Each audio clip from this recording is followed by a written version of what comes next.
Today we're going to learn how to do sewn boards binding.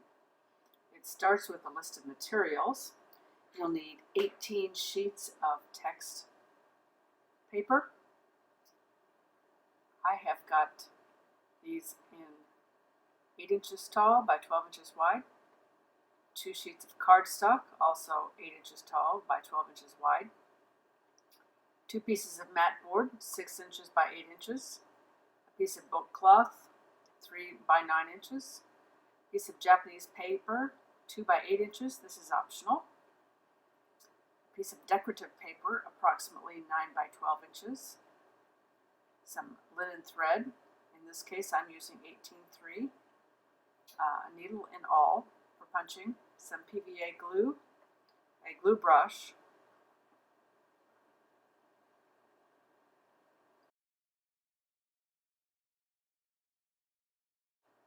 The first step in creating our book is to take a gathering of 3 sheets of text paper and fold it in half and crease it. Repeat this for each of the sets of 3 sheets, and also fold the cardstock in half as well. The paper should have the grain running the direction of the spine. This allows the pages to lay open easily. You can find the grain by gently folding a piece of paper and bouncing it. It will bounce easier if it is going with the grain, and feel firmer when it is going against the grain.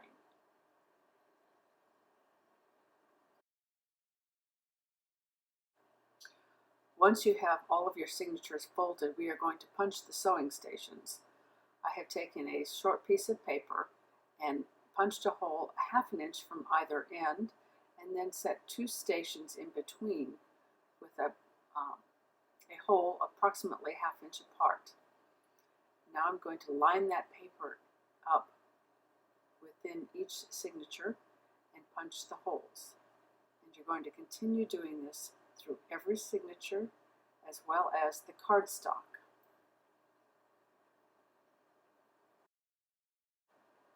Once you have punched all of your holes, line up your signatures with the cardstock on the front and back so that all of the holes are aligned. Then we're going to begin sewing, starting with one of the cardstock signatures, and we're going to start with just a simple running in and out stitch along the entire length of the cardstock.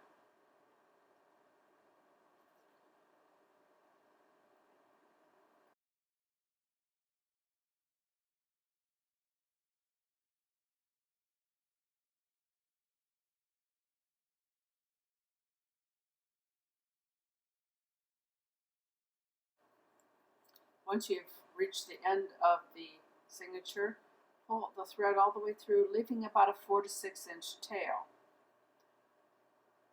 Now we're going to take the second signature and we're going in and then back out, and we're going to begin linking. So once you've come out of the second hole, link underneath the thread from the previous signature before going back into the signature.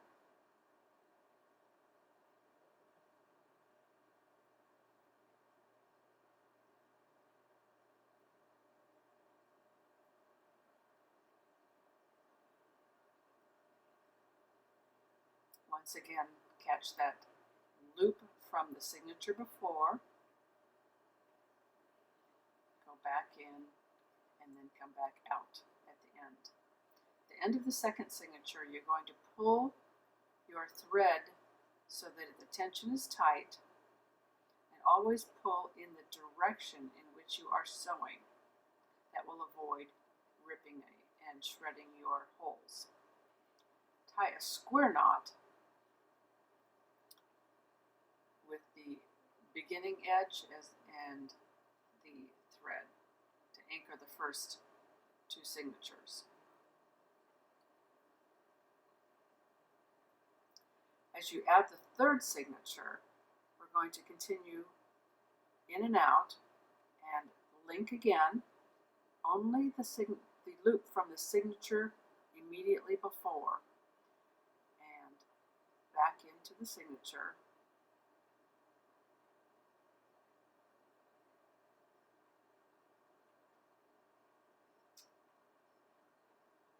Once again, link from only the signature before, back in and out. At the end of the third signature and every signature after, we are going to do what is called a kettle stitch. You need to, once again, pull your thread tight so your tension is tight. And now loop underneath the thread from the previous signature, pull it almost all the way through, and then go back up through that hole before you pull it tight. Continue this with every signature until you reach the end.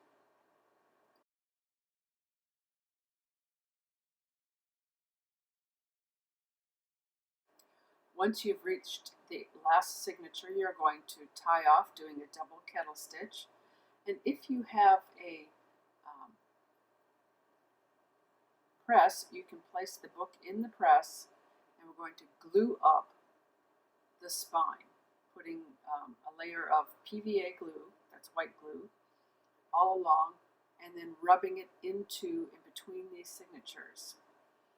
If you do not have a press, you can do the same thing with the book laying flat and extending slightly off of the table. You want to let this dry.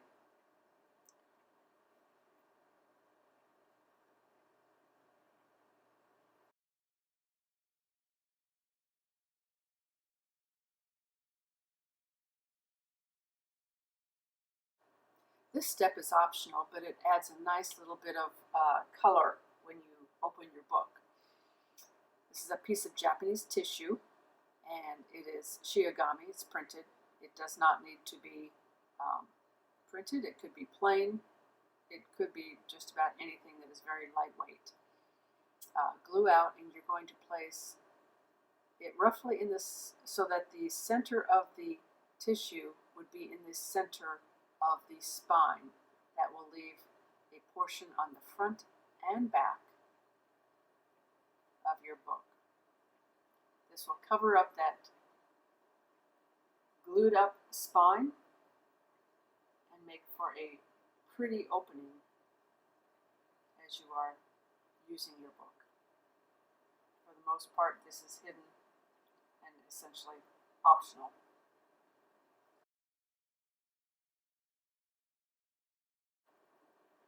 Once again, this is a good time to allow the glue to dry before proceeding.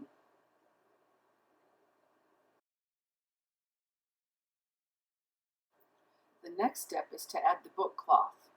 The first step is to turn a 1/2 inch piece underneath at one edge and glue it down.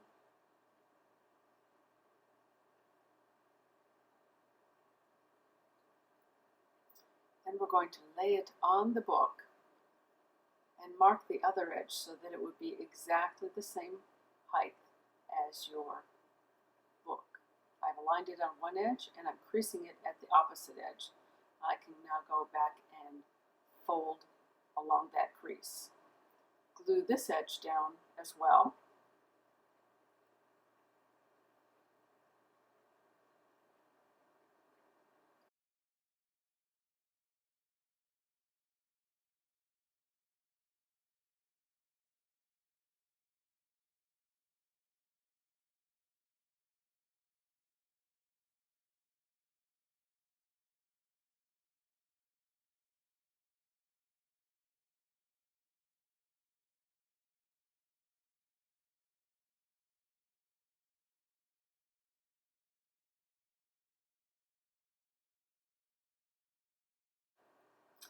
Now we're going to take the mat board and glue out all the way around, always gluing from the inside to the outside edge. And by just going around the outside edges, this is called drumming on. So glue it, flip it, and then place it down on the cardstock, lining it up carefully with the spine edge, and then open up and glue the second side of the cardstock to the mat board. Repeat this for the second side as well.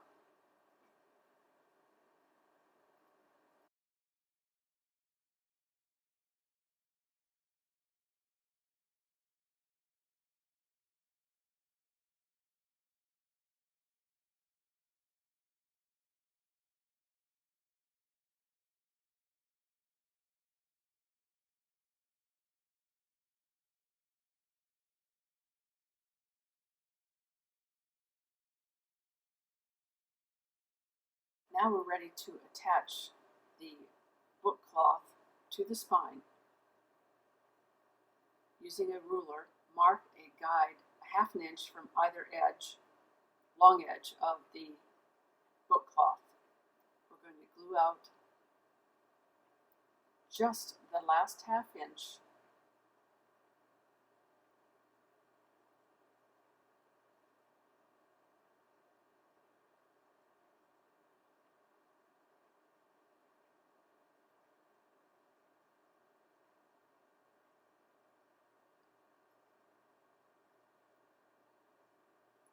Apply this once again so that the book cloth is approximately centered on the center of your spine. You might want to dry fit this and make a slight mark so that you know where to place it.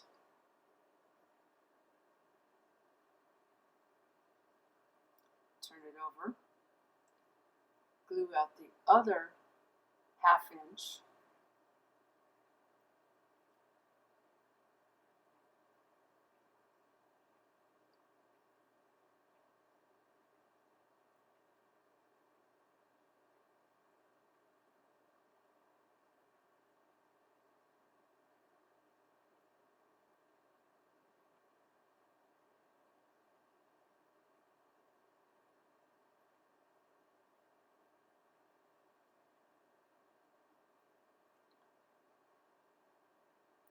Notice that when you open the book cloth swings free and reveals the inside Japanese tissue.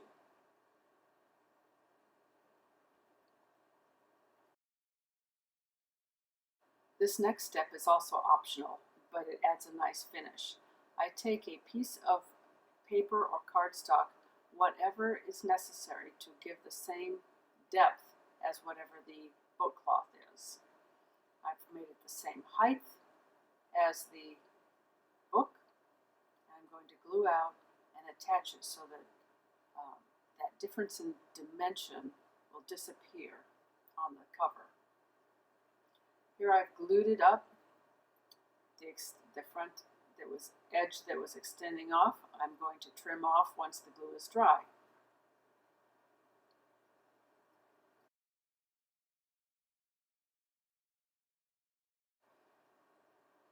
As we prepare to add the decorative paper, I'm going to mark a ½ inch in from my spine edge, and using a chalk pencil or something that will easily be covered, mark the top and bottom edge on both sides so that you place your decorative paper equidistant from the spine. And once you've got that marked, I place a waste sheet between the cover board and the first text sheet. That will protect from getting any glue on some of the other sheets.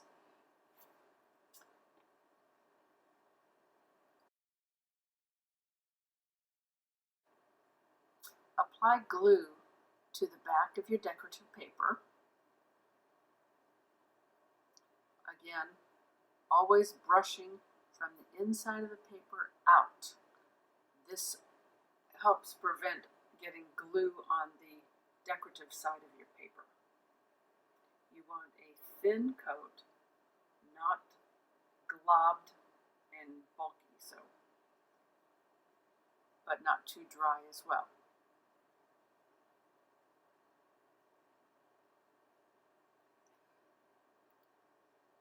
Flip it over and carefully align the back edge of the paper with the marks that you've made on the spine.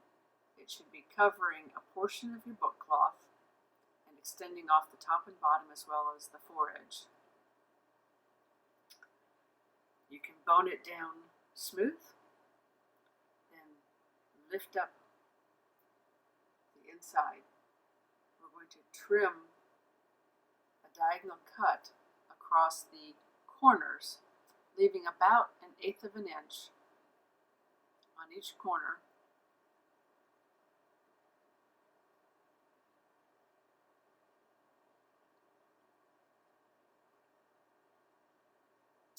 Now you can begin by folding down and rubbing and smoothing over the foredge.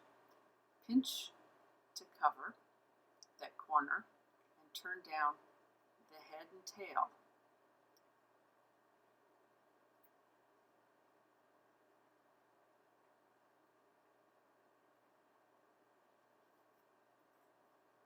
Bone those edges down.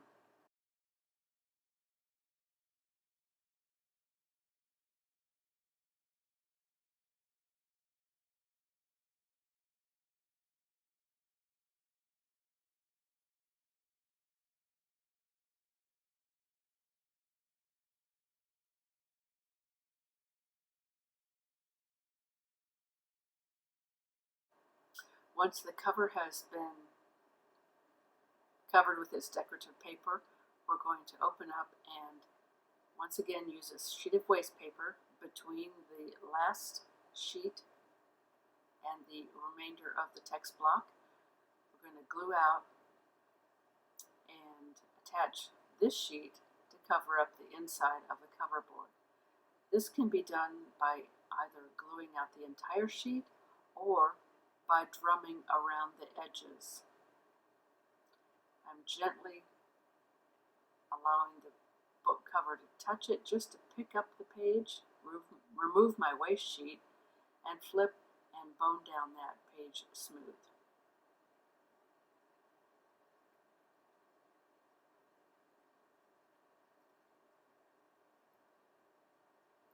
Repeat the same process for the other side. On this side, I'm demonstrating just drumming around the edges of the sheet.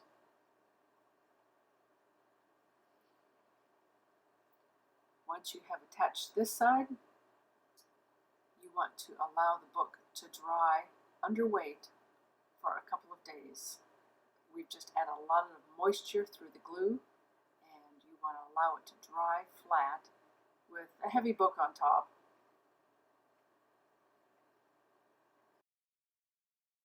Once your book is dry, you have a new book that you can fill with sketches and all sorts of ideas. One of the great things about this particular book format is that it opens up very flat, allowing you to work across the gutter. Enjoy your new sketchbook.